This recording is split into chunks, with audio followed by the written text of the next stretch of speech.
एक छोटे से गांव में अर्जुन नाम का किसान रहता था। लेकिन अर्जुन बाकी किसानों से बिल्कुल अलग था। जहाँ गांव के लोग सिर्फ मौसम और किस्मत पर भरोसा करते थे, वही अर्जुन कहता था, किस्मत नहीं, सोच बदलो तो खेत भी बदल जाते हैं। अर्जुन के पास बहुत कम जमीन थी और वह भी पत्थरों से भरी हुई।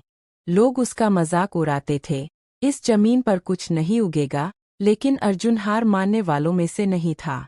उसने एक अजीब फैसला लिया। वह अपनी जमीन पर फसल नहीं, बल्कि आवाजें उगाएगा। गांव वाले हंस पड़े, अरे ये पागल हो गया है।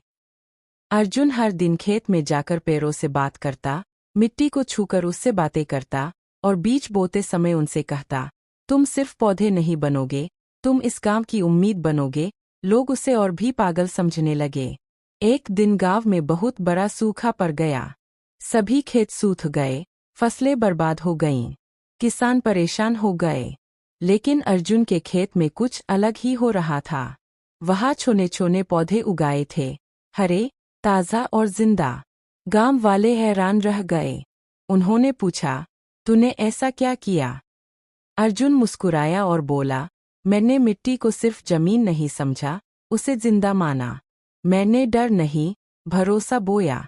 असल में अर्जुन ने एक नई तकनीक अपनाई थी। उसने बारिश का पानी जमा करने के लिए छोटे छोटे गड्ढे बनाए, पेड़ों के सूखे पत्तों से मिट्टी को ढका ताकि नमी बनी रहे, और कम पानी में उगने वाले बीज लगाए। लेकिन उसने ये सब किसी को नहीं बताया था, क्योंकि वह चाहता था कि लोग पहले सोच बदलें। धीरे धीरे गांव के लोग अर्जुन से सीखने लगे। उसने सबको सिखाया कि खेती सिर्फ मेहनत नहीं, समझदारी भी है। उसने कहा, अगर हम प्रकृति को समझेंगे तो वह हमें कभी धोखा नहीं देगी।